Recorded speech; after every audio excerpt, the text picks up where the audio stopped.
বিসমিল্লাহির রহমানির রহিম। আজকে নিয়ে আসলাম কলার ডিশ, মানে ব্যানানা ডিশ। এটা খেতে অনেক স্বাদ, তাই আজকে বানিয়ে ফেললাম ছোট ছোট ভাই বোনকে নিয়ে। তাদেরকে মোবাইল ধরতে বলছি, কিন্তু তারা ধরতে পারে না ভালো মতো, লড়ায়। তারপর আমারটা আমি কষ্ট করে ধরলাম। এখন কিভাবে বানাই, প্রথম ঘি দিলাম অল্প কিছু, দেখতে থাকেন। অল্প কিছু ঘি,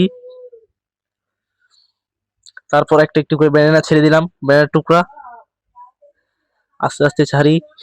দেখেন, দেখতেই লোভনীয়, সুন্দর, অনেক স্বাদ।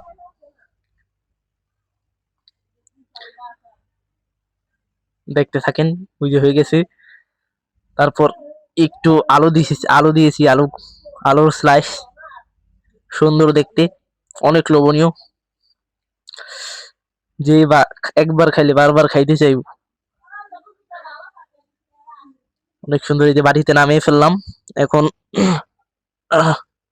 বাড়িতে নামিয়ে এখন সবাইকে দেব, আমিও নিজেও খাবো। আসল কথা, আমি খাইয়ে দিই, মুখ মাইরিয়া আহি। সুন্দর। একটি সাবস্ক্রাইব, একটি লাইক দিয়ে দিবেন।